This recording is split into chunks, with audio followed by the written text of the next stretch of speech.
Welcome to In Pursuit with Pastor Bill.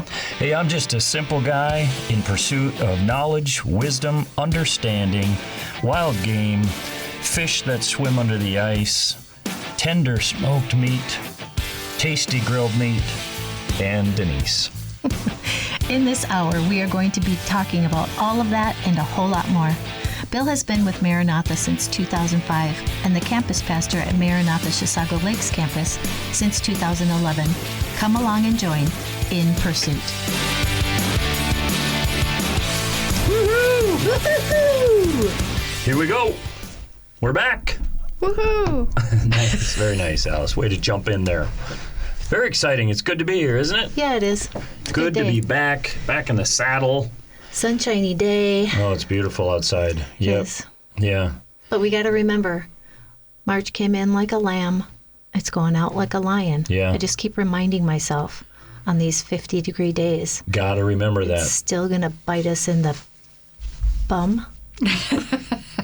The bum lines up with your word of the week intro. It's There you going go. to bite us in the bum. Right?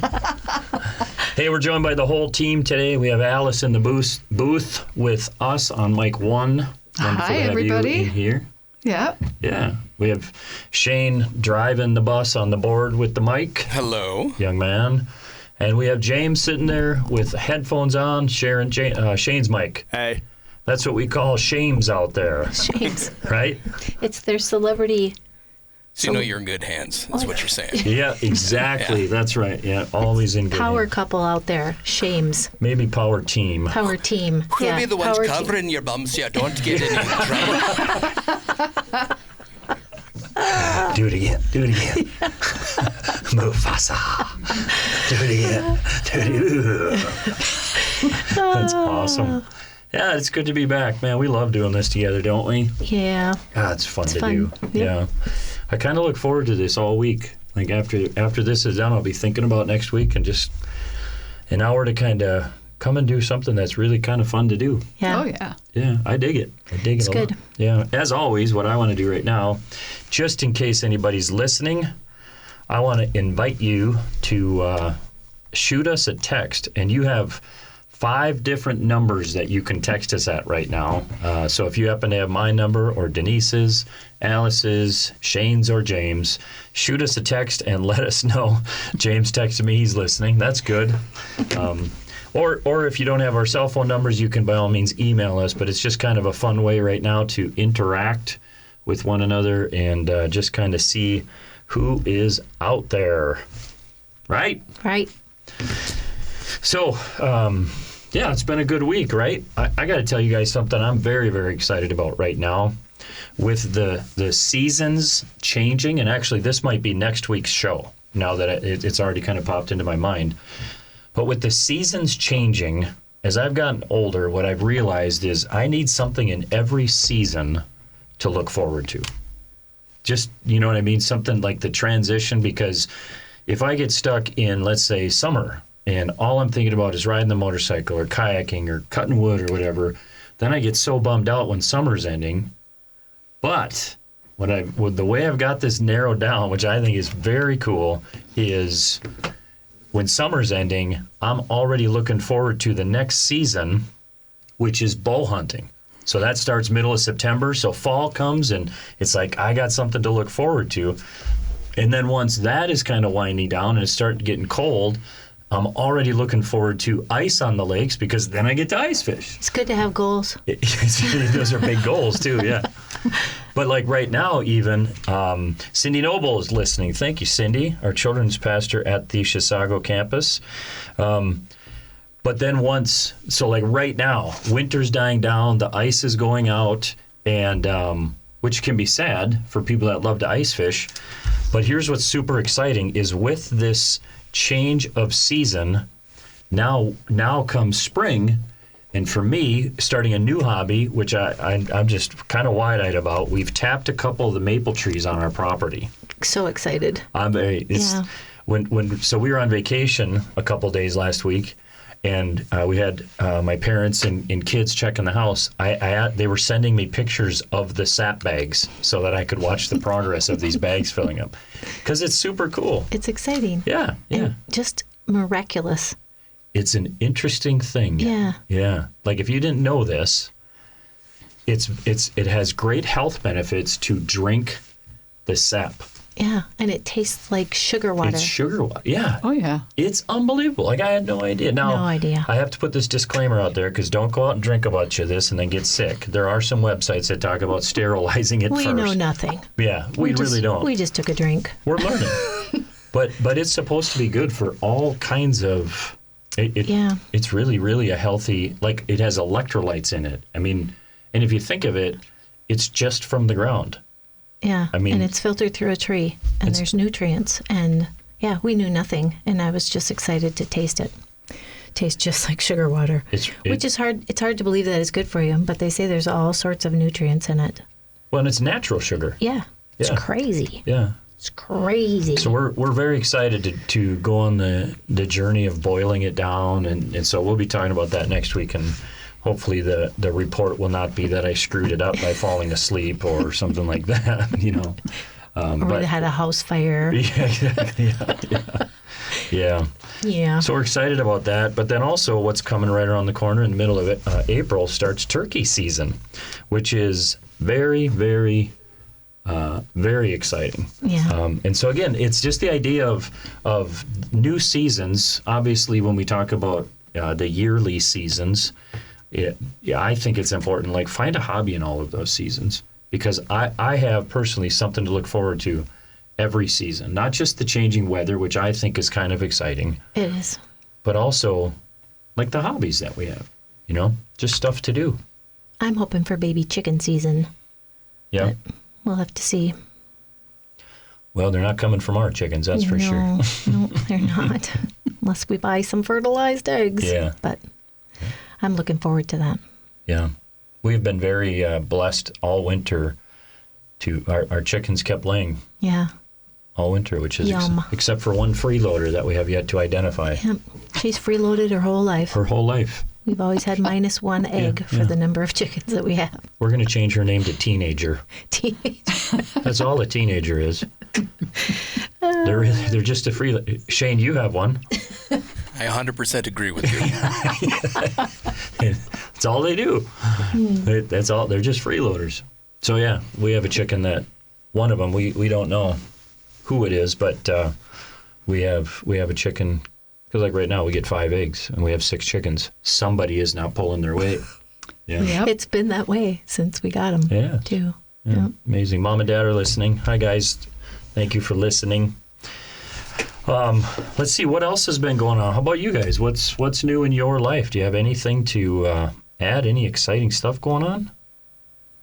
We are putting in, by we, I mean Jason, is finally putting a temporary floor in the pole barn, which will be nice. Like, what do you mean temporary? Like a wood floor? It's paving stones. Oh, very cool. So we have this enormous pile of sand out there. And when I said I had to go to the loo, Jason pointed me towards the sand. And I said, no. That's funny. As in like a cat box? Yes. Shame on him. Oh, my. Shane, I want you to say that with that accent. I have to go to the loo. About time to go to the loo. We have to do a whole show sometime where you guys just Where we all speak in everybody that. just talks in an fake- accent. Oh, Yeah. no. That'd be awesome. Yeah. I don't have one. I'm going to say I'm not sure that would be something anyone would want to listen to. Do you know who we would invite in if we did that? Jamie. Oh, yeah. Without a doubt, we would invite Jamie in. Yeah. Because she can speak in that accent like it's hilarious. Her Yeah. English accent. Yeah. She wouldn't be able to sit still when she does it, I though. was going to say it might be a little bit of an adventure. It would be great. Yeah. It'd be very, very fun to do.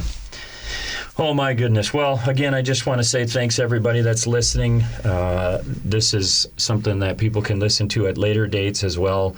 All the shows that are here on WAJC, Your Life Radio, can be found at a lot of different podcasting sites, whether it's Pastor Mike's show, Something to Think About on Friday mornings. I know that the youth does something, and Pastor Orlean and Pastor Robin, that team, they have kind of a Wednesday night recap podcast. So there's just all kinds of places you can find it, including In Pursuit, our show. You can find those on Spotify, Apple Podcasts, Amazon, iHeart. You can go to Your Life Radio. You can go to realchurch.org, or obviously you can listen live on 88.1 and 91.7 on your radio dial. But if you like it, please share and check out those other shows as well. We would really like to just kind of get the word out about this radio station, a lot of the information and shows that are coming and are going to be coming. And I want to encourage you once again, visit your local Scheels department store. James just shakes his head. He's like, man, you got to calm down a little bit. I'm telling you, one of these days, I believe that. Sponsor. Yep. Yeah. Hey, so here's what we want to talk about. Every one of our shows here, we're going to have a topic of what we're in pursuit of, and sometimes there'll be serious topics. Like last week's show, just in thinking about it, it's like that was kind of a heavier topic, just about living a life of balance, not just with our hobbies, but also with our hearts and our mentality, and thinking about, just what to trust and what not to trust, all that kind of stuff. And it was just kind of heavier. And there's going to be some of our shows that are going to be like that. Some are going to be lighter hearted, talking about hunting and fishing. Actually, I listened to this morning. I went back and I listened to Pastor Mike's show, which is every Friday morning from 8 to 9, called Something to Think About. And he had his brother, Pastor Kevin, on his show with him. And Kevin is an avid hunter. I mean, he's hunted probably more than I ever will in my life. But he talked about he's going up, and now I can't remember if he's going up, but he's going muskox hunting.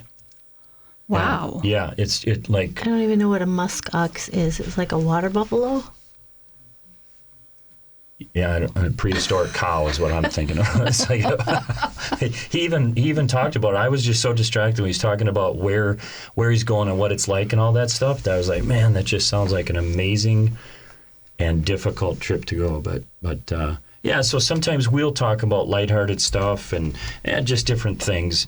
But we're always going to have something we're in pursuit of. And today what we're going to be in pursuit of is wisdom. And what many of you don't know that might listen to this is that just us as a team, we practiced a couple of these shows. Right, we recorded them so that we could get used to the board and the hardware and the software, so that Denise and I could get used to it. Just kind of feeling out, how does it go, a rhythm, all that kind of stuff. And this is actually one of the topics that we shared. And so this is a month and a half or so ago, where this was one of our practice topics. And I just felt like, it's worth revisiting for the sake of the listener, because I think this is an important topic. And so one of the things that we are in pursuit of, and today's show is going to be called Being in Pursuit of Wisdom. And I think it's just such an important topic, because as we navigate life, and it really doesn't matter if you're young or old, rich or poor, it doesn't matter. Like, we all have to navigate some extremely difficult situations. Yeah. Yeah. And so it's like this is a personal, constant prayer of mine. Actually, just someone from church, Brian, asked me just a couple weeks ago. I was like, hey, I got this prayer board. What can I pray for you for every day? And I just said, yeah, can you pray for wisdom? Because this is a constant personal prayer of mine, is just to have wisdom. Because I think of all of the things in life we have to try and navigate, we all have difficult situations, and it's almost a daily thing where we just want to say, God, can you just give me the wisdom to deal with life? Right? Does that make sense? It's so important. Yeah. Yeah. Life-changing. It can be. Yeah. And you have wisdom.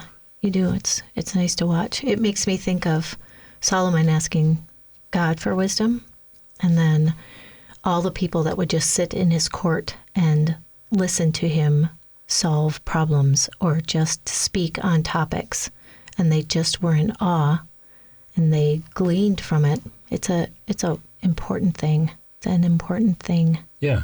Well, especially when you think about like life. Just think about, even just for a second, you guys sitting here, but also anybody listening, just think for a second of everyday life.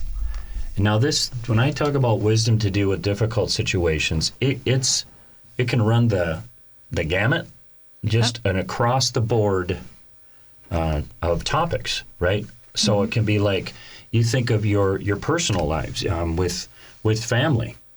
I mean, you look at some of the difficult situations that you got to deal with family, right? James, you need to be praying for wisdom because you're getting married and you need wisdom. Let me tell you, you need wisdom. Dealing with a teenager, as a dad, you need wisdom. Just being married, navigating, Alice, I know you have some family dynamics that you've had to navigate. Oh, no. Yeah. But we need wisdom for that. Yes, And that's most just- definitely. Yeah, that's just that one category of our personal life. So now you think of work. And we get to work in the church, and we love each other. We get along for the most part. But there's still things that come up where we need wisdom to navigate these things. But like I know you guys, you've all worked in secular jobs as well. Just out in the world, not in a church. Yeah. And I think in some of those situations, again, we need that wisdom. But even if you look at the political climate we're in, just to have a conversation with somebody that you disagree with politically or that disagrees with you, there's wisdom that we need to have in navigating that. Sharing the gospel with people. We need to ask the Lord for wisdom so that we're sharing it correctly, but we're also saying what that person needs to hear, right? Right. That making sense? Yeah, it is. Yeah. So it's just being in pursuit of that wisdom and how to navigate a lot of life's difficult situations, because it can be a very difficult thing to do. It can. Yeah. And when I think about wisdom, I think about we're so emotionally driven today. Would you agree with that statement? I would. Emotions are pretty driving and hard to get control of. They're very, they're very, very driving. Yeah. And we think that our emotions are like the gospel truth. If I feel this way, then That's the way it is. exactly. Yeah. And I guess that's the part that I want to encourage people to try and navigate is how do we work through the emotion of things, because the emotion, you have to consider the emotion. But then how do we look at the situation, consider the emotion, consider the logic, and somehow navigate through that? Right? Does that make sense? And that's where I believe wisdom comes in. It does, because sometimes emotions are not valid. Yeah. You feel them, and it's like, you know what? It's not really truth being spoken in my head. Yeah. So you just need to take a step back. So wisdom navigating your emotions, and then wisdom understanding the facts. Yeah.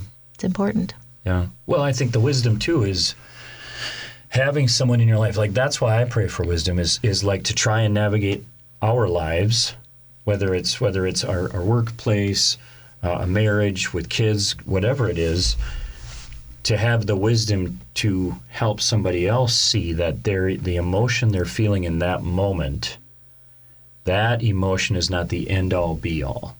That's not, like you said, that's not always truth. It's true that that's what you're feeling right now. Right. But I think all too often we make decisions, we respond based on the emotion in that moment. I mean, you think about how many times have you done that, Too many. Too many, yeah. Yeah. Too many. 14 just today. Yeah. Yes. Yeah.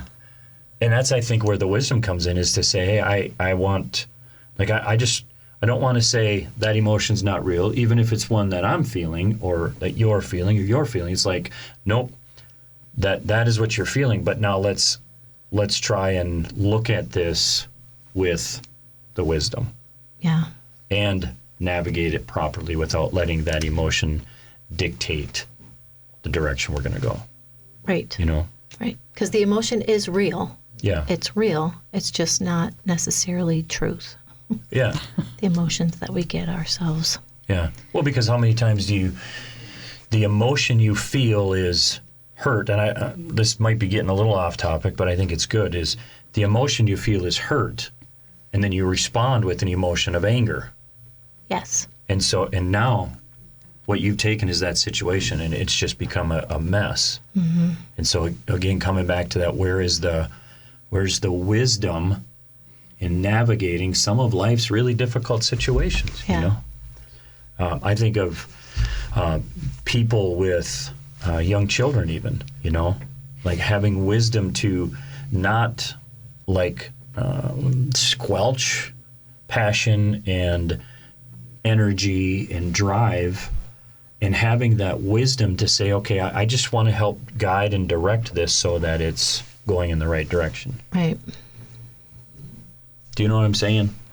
I do. You picking up what I'm putting down? I am. Yeah. Aye, aye, Captain. Aye, Captain. So here's what I want to do is I would like to encourage and empower and just share a couple of the thoughts that we have, that we've talked through, that we try and apply as we're in pursuit of wisdom, but to look at some practical things, just a few practical things that maybe we can consider as we want to grow in this area. And anybody that's listening, I hope you listen with a desire to grow, to be challenged, maybe encouraged, but that we come into this and like we pray almost every single service we do at church, we pray that we would leave different than we were when we got here. And that's our prayer even for this, is that if you tune in, that you leave different than you were when you got here. But before we take our bottom of the hour break, it is time for the Word of the Week. Word of the Week. This is the part of the show where Denise and Bill learn new words in pursuit of knowledge and understanding of the English language, and so they can sound smarter. I love words. I love this word that I'm bringing today. It is magnanimous. magnanimous. Magnanimous. The definition of magnanimous is generous in forgiving an insult or injury, free from petty resentfulness or vindictiveness, to be magnanimous towards one's enemy. The second definition is high-minded or noble, a just and magnanimous ruler. Isn't this a beautiful word? It's a frustrating word because I'm realizing I am not magnanimous. You are magnanimous. So the word gets cooler because I've got some word facts for you. When you see anima or animus or a similar formation in a word, it's often an indicator of something alive, lively, or spirited. Something described as animated is full of life, for example. The word animal refers to a living thing. The Latin word anima means breath or soul, and animus means spirit. In the word magnanimous, animus is joined by the Latin word magnus, meaning great. So basically, magnanimous means greatness of spirit. Isn't that cool? Yeah. Magnanimity is the opposite of selfishness. A truly magnanimous person can lose without complaining and win without gloating. What a nice word. It is a nice word. It's a good word, and it's a good word to strive for in our own lives. So I want to encourage you to use our word of the week, because if we don't use the word, we lose the word. And so I'd like to use magnanimous in a sentence. Bill often diffuses touchy situations with his magnanimous personality. There's a pattern. I'm going to use you in every sentence. Picking that up, yeah. For each word of the week. It could be dangerous. It could be, yeah. Anyway, so that's our word of the week. I love it. Oh, I would like to say that I don't think that I am the quintessential magnanimous person, although I try to create an ethos that is positive. I don't think I am the quintessential magnanimous person, because I like to just cloister sometimes. Cloister by myself. that was good. You've used every word of the week. Trying. in that run-on sentence. That was awesome. So that's our word of the week.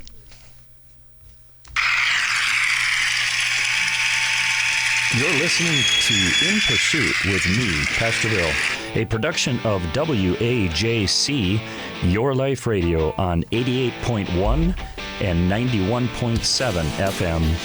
WAJC is owned and operated by Maranatha Assembly of God in Forest Lake, Minnesota. If you would like to visit Maranatha Chisago Lakes campus, we have 4 weekend services to choose from. Visit maranathachisago.org to learn more and to check out some past messages. And we're back. After our bottom of the hour break, I just want to share one thing. Brian is listening, and he texted me and said he thinks it's very important that people learn how to pray and how important that was for him. And he studied wanting to learn how to pray like Solomon and how David prayed. And he found that was a very helpful thing. And so I think that is a great bit of wisdom to share with people is pray. The Bible says if anyone lacks wisdom, that we should ask God for it. And so again, I think that's a great step in, if you find that you navigate difficult situations with difficulty, then pray. If you find it difficult to navigate difficult situations, Because it's difficult, because it brings difficulty. I should be the word guy. But I think it's a great word, Brian. Thanks for sharing that. Just of hey, let's ask God for this.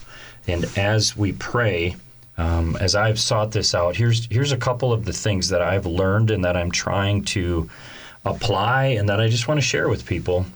Because I think that navigating these difficult situations is important. So, are you guys ready? Ready. Yes. 4 points today. Oh, super cool. It's so hard for me to get away from the points. And do you know who I blame for that? Pastor Mike. True. Because he's the one who taught me how to put messages together. And I remember years ago, so now we're going back almost 20 years, where he said, the time will come when you'll read your Bible, and when you read a section, you'll see 3 points or 4 points or something. And I got to be honest, that's what happens now. Mm-hmm. And back then, I'm like, I'll never, ever be able to do this. But it's what happens. So I'm thankful for that. 4 points on just kind of some things to apply maybe as we consider wisdom and the need for wisdom. So as we pray, and as I've prayed about this, here's what I've realized. The first thing is this. In these difficult conversations or situations, remember this: you're not a doormat. And I think sometimes Christians believe that if we love Jesus and if we're just following the Lord, that we shouldn't disagree or that there shouldn't be conflict. And I don't believe that's true. I think the wisdom really is knowing when to speak and when not to speak. The wisdom is knowing which situations to address and which situations that we don't need to address. Do you know what I'm saying? Yeah, I think I do. So I want you to write this down. Proverbs 26. I'm going to try and turn to it quick here. I didn't mark these. But Proverbs 26, I want to share this with you. It says this, verse 4, "Do not answer a fool according to his folly, or you will be like him yourself." Verse 5, "Answer a fool according to his folly, or he will be wise in his own eyes." And so that's wisdom to me, is understanding, okay, here's a situation, but am I just getting sucked into something I don't want to, that I ought not be? Or is this a situation where I need to speak up? But the key is this: the wisdom comes from knowing when and when not to, and not having an idea where it's just like, I'm a doormat, you can just bulldoze over me, and because I'm a Christian, I'm just going to leave it alone. Yeah. Does that make sense? It does, absolutely. Oh, yeah. And so to not just look at it like, I'm just a doormat. I read a book. It was just last week, actually. I read a few books when we were on vacation. One of them was called Voices. And again, as always, I'm not endorsing the author beyond this book. And I believe it's called Voices, and it's written by a guy named Sam Chand, if I remember correctly. I didn't bring it with me.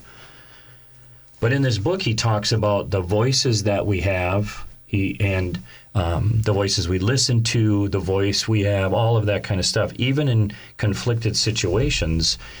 And one of the things he talked about was sometimes we can sin in that anger where we lose control and we say what we ought not to say, and that can be the mistake. But he said then there's other times where by not saying something, we're making the mistake. And in the book, he says, you can sin by not speaking up. Yeah, sins of omission. Yeah. So there's a point there where, again, I believe that we have to remember that the wisdom that we ask for, because we don't want to be a doormat. We don't want to just say, hey, whatever, kind of the you do you thing. And it doesn't matter how it affects me. What we need to try and remember to do is say, wait a minute, I'm not a doormat, but the wisdom and the prayer is, well, which situation do I address, which situation not, which situation is my place to, and all of that. And that's a hard thing to learn. Yeah. Because you go overboard, way overboard, because this is something I'm still learning. Yeah. So it's not an easy process. It's not, and that's the pendulum. The pendulum kind of came up in last week's message too, where we were in pursuit of balance. But a lot of times we go from we don't say anything about anything to we got something to say about everything. and we got to find the balance in it of, wait a minute, here's a situation like even with family or friends, people you hang out with, we navigate those situations with wisdom on, okay, do we talk politics? Do we talk our faith? Where's the wisdom in all of that? You know what I mean? Yeah. But the bottom line, that first thing is to remember this, that we're not a doormat, but the wisdom is when is the conversation that we speak to? A time when I struggle with that a lot is when the person that's coming at me is angry and they're speaking angry. It's like, if you respond, are you going to inflame this situation, even if it's right to respond, because they're angry? And that just makes me want to respond inappropriately or do the turtle and just pull myself inside the shell, like, I'm done. Yeah. So a lot of wisdom needed. Mm-hmm. It is. And that again, to me, that's why we ask for that wisdom. Yeah. So what you said just leads me right into point number 2. Oh, good. So point number 2, we ask for the wisdom that has to do with the timing. Mm-hmm. Ecclesiastes chapter 3, it says there's a time to speak and a time to be silent. And we need the wisdom to understand the difference in those two. We do. And so like what you just brought up. Mm-hmm. So I'm a big believer in letting the dust settle a little bit. So I remember years ago, I had this couple call me. They called me on the phone. It was late at night, and she had just found out that he was having an inappropriate relationship. And she called. They're there together, and she called. She's a mess, and she's like, I just don't know, what do I do? And she was looking for, like, right in that moment, what do I do? And my advice, I don't know if it's right or wrong, but my advice was just wait. Just let the dust settle from this. Because if you picture, like, when you drop a lure down in the bottom of the lake when you're ice fishing and your camera is down, you let that lure go all the way down, you bounce it around, it stirs up a big mess, and the screen gets cloudy. Yeah. And I think that's the same thing that happens for us emotionally, mentally, when we get hit with something, whether it's like a conversation like that. Like someone's coming at you and they're angry and they're saying hurtful things, and naturally what we want to do is now fire back. Well, yeah, because they stirred up all our mud. They stirred up our mud, yeah. But we're going to get to another point that's going to address that. Mm-hmm. That's why I say in this, it's like, let the dust settle for a minute. Yeah. And sometimes it can be an hour, sometimes it needs to be a day. For some things, where time allows, it needs to be a week. But you let the dust settle so that you can see clearer, you can think clearer, and you figure out now the timing of the conversation. You're much less likely to be responding emotionally because now those emotions, because Yeah. they balance out, right? Right. The emotions can balance out when you're not in that heated moment of, getting bombarded with somebody else's accusation or attack. Yeah. And it's like, okay, I'm just going to wait a second here. And I there's nothing wrong with saying, I need to step back from this. Right. Because the timing of it, and you do that very well. You do that if you and I are in a discussion that can be a difficult one. You'll say, I need time. Because what do you refer to yourself as? I'm a crock pot. You're a crock pot. I set things in there and they just kind of simmer. Yeah. I need time to, yeah. And I think that it's wisdom to know that's how you're wired. Yeah. Just, you got to let it sit. And so again, there's that wisdom to see, I need to step back from this for a second. And the timing of a conversation, Yeah. Well, it's probably good for the person who's coming at you with anger, too, to just step back and let that anger has to resolve a little bit, go down a little bit. I in my head, I picture our brains squirting adrenaline or angry juices into us. And if we just give it time, that'll eventually filter through our functions and won't rule us. Yeah. Yeah. And I fear like we think it's a sign of weakness if we're not able to, right in that moment, just come back. I think there's wisdom and strength with, I mean, there's times where we have to respond in the moment and we ask God to help us. But I think there's wisdom and strength that comes with the ability to say, okay, I need to step back a second. Yeah. And to realize that society probably looks at you as being weak because you haven't responded right away, but to stand firm, that's a strength to not engage when all of this mud is being slung around, to just keep your mouth shut and let that person get everything out, and hopefully they'll go back and realize after everything's settled down that they were a big bum. meanie. They were a bum. They were a bum. Well, many years ago at a Minnesota Family Council event, I got to hear Ben Carson speak. Cool. Yeah, it was very cool. A very, very calm, very, very wise guy. And again, I haven't kept track of Ben Carson. I don't know. I'm not endorsing or anything like that. I'm just saying I got to hear him speak. And he was talking about how the country was in a place where we could not have a conversation.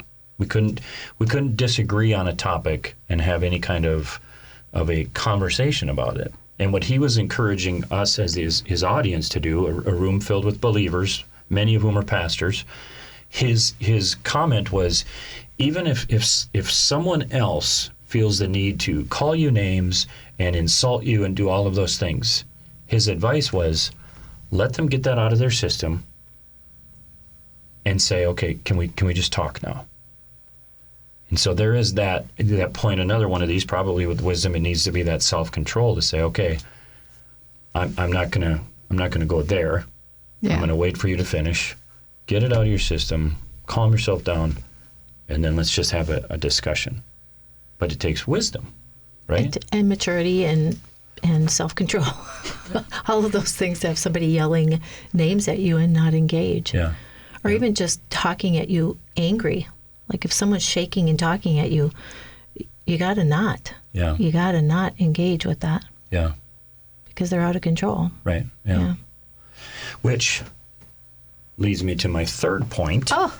Yeah. You guys are just flowing this great. Way to go, Denise. I didn't know. Point number 3 of this would be to always remember I'm a Christian. Yeah. Now, I think there's a lot of these things that can apply to anybody, but as followers of Christ, this is a Christian radio station. I'm assuming a lot of the people listening are believers or growing in faith or wherever they're at. But for me, this is one of the things I always want to do is remember this. Okay, I'm a Christian first, And please understand, as I'm saying these things, this is a journey that I'm on. I screw this stuff up a lot, but these are the things that I'm trying to do in dealing with difficult situations. It's to remember that I'm a Christian. I'm a follower of Christ before I am anything else. Before I'm a pastor, before I'm a husband, a dad, before I am a Republican or a Democrat. The first thing I am is I am a follower of Jesus. And even in some of life's most difficult situations, in my heart of hearts, I want to be able to bring him glory, even in how I handle those situations. Right, Shane?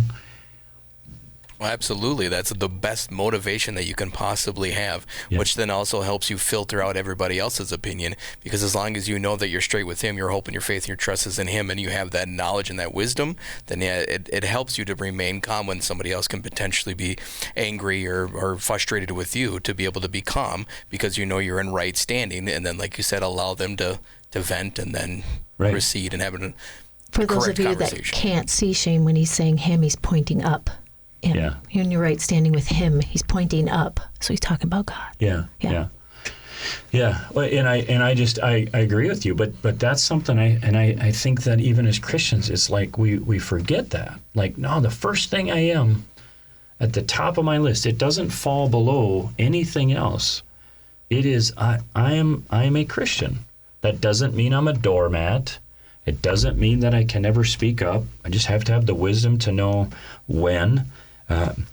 The timing of it, but I am a Christian first. And so even as that person's coming at me, I think what we do is we justify a behavior or a response based on what someone else did to us. So we let them, their words, their actions dictate our character now. So because you said those words to me, I'm going to say them back, even though I know that I'm not bringing any glory to God. I'm not really walking out my faith. Am I making any sense? Oh, you're here? making lots of sense. Yeah. That's hard to do. I fail miserably at it. But do you know who I think of immediately? Who? I think of Stephen. Oh, yeah. Immediately. Now, granted, Stephen was being persecuted because of his faith, and again, I think oftentimes we justify that as well. Well, this doesn't have anything to do with my faith. Do you want to know something? As a Christian, everything has something to do with your faith. It does. Right? Yes. And again, it's like, okay, I am a Christian first, and I have thought so many times in so many difficult situations, personal, professional, out in the public, in the privacy of a home, all of these different situations where it's like, do you know what I want to walk out of this situation with? When I get to the end of whatever this journey is, and I always picture, like, eventually you're going to walk out of this tunnel and there is going to be light at the end of this tunnel. The question I ask myself is this, and I've said this to many people, when you get to the end of that tunnel, do you know what you want to have intact? I know. What? Your integrity. Your integrity. That's right. Like, I want to be able to get to the other side and not have one more regret of how I did things, Yeah. There's so many in my life, there's so many things I've done where it's like I had no integrity. Stealing money, lying and deceiving. I mean, there's so many things I've done. And I've come to a place now, and it's been years at this place of, I just want to get to the end of whatever this journey is, this struggle, this difficult time, this conversation even, with my integrity intact, and to know I am a Christian. I am a follower of Jesus, and I just want to do this right. Do you know what I'm saying? It's a great gauge. Yeah. It's a great gauge. Am I going to regret this when I get to the end of this? When I come out of this tunnel, am I going to regret that I did this? Yeah. Or am I going to say, I did that right? I did okay there. Yeah. Yeah. I stayed calm. It was hard. Yeah. But, yep. Yeah. And to know that, okay, now I just want, the dust is going to settle. I'm going to process it. I'm not going to let myself be a doormat. I'm going to pray about the timing. And I'm going to always keep in the forefront of my mind in every situation. If I'm at the drive-thru at McDonald's, to that guy or that gal, I'm a Christian. To the Quick Trip attendant, to my spouse, to my coworkers, to the stranger, I am a follower of Christ before I am anything else. you know. So that's point number 3 is this, which brings us to point number 4 briefly, and that would be to always remember the difficulties we walk through can cause growth. Growth. Not saying they're growth. I'm saying they cause growth. The difficulties really do. They cause growth. The hard conversations we have to have in whatever arena of our life it is, those are great opportunities to grow as a person, as a believer, as a spouse, as a dad, in all the different ways that we live our lives.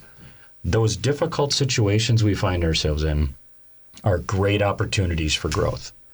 How many times do you really, if you look at it and you're honest, how much growth happens when life is just as easy as can be and there's no struggles? Not a whole lot. Very little. Yeah. Well, if you think of the cookie dough, the karate that you're doing, those classes. Yeah. You talk about discovering like that hurts. That's a new muscle right there. Or gaining the balance you have, the commitment, the consistency. But all of that, even if you look at it, that's a difficulty. Yes. The pain, the struggle, the sweat, the commitment, the discipline, all of these things. But look at the growth that's taken place. And you can take that picture. It's the same with weightlifting. It's the same with running or anything. The difficult situations we find ourselves in are great opportunities to grow and to learn more about us, more about the Lord, more about the people in our lives. And if we look at it that way, it's like, okay, I want to grow. I want to grow closer to the Lord. I want to be stronger from this so that the next time I'm more prepared. That makes sense? Yes. Great opportunities to grow. Write down Proverbs 27:17. It's a very, very familiar proverb. And what it says is this, as iron sharpens iron, so one man sharpens another. The difficult people that we come to in our lives cause us to be sharper. They cause us to grow. So every difficult conversation you have with somebody that disagrees with you in your faith, well, guess what happens? You're going to grow from that. Every difficult conversation you have with someone who disagrees politically, you're going to grow from that. And we try so hard to avoid any and every difficult situation in our culture. We miss such great opportunities to grow. What does Romans say about suffering? Perseverance. Suffering produces perseverance character, and character hope, and hope does not disappoint. And that's how many of us are missing character, and how many of us are missing that I don't know, the chutzpah that keeps us going, that persevering through. Yeah. You know? Well, I agree with everything you said. There's that difficulties are opportunities for growth if you are intentional. Like if you look at it and say, I'm going to do that better next time. So even if you messed it up in that conversation, you say, okay, that's where I did that wrong, and I'm going to do it different next time. That's growth. But if you just bulldoze your way through a conversation and you don't care, and you don't self-assess at the end, and you just say, boy, they're a jerk, and never take responsibility for part of that situation, right, then you're not going to grow. Right. Yeah. Yeah, there's an intentionality, a desire that comes. And I think part of that is the wisdom to be able to say, okay, Lord, this is really hard, but I want to grow. Right. You know, right. It's the wise that accepts the correction, that accepts the discipline, that accepts that, hey, I need to learn here. Yeah. And sometimes that correction has to come from ourselves. Yes. Like we have 100%. to self-assess and say, okay, I need to do this differently, or next time I'm going to not do this, or, you know, there has to be an intentionality to it. Has to in be. order to grow. Yeah. Yeah. Well, this has been a fast hour. We have 25 seconds left, and I think it's great. I love talking about this stuff. If you're listening, I hope that you enjoyed it. I want to quick shout out, say hello to Samuel. Thanks for listening. I believe Emma was there to listen a bit too. I hope you all have a great rest of your week. And remember, let's pray for wisdom. I hope you tune back in next Thursday from noon to 1 right here. God bless you all. Have a wonderful, wonderful rest of your week. Thanks for joining In Pursuit with Pastor Bill. We hope you will tune in next Wednesday at noon as the pursuit continues. In Pursuit is a production of WAJC, Your Life Radio, on 88.1 and 91.7 FM. WAJC is owned and operated by Maranatha Assembly of God in Forest Lake, Minnesota. The opinions expressed here aren't necessarily those of the owner.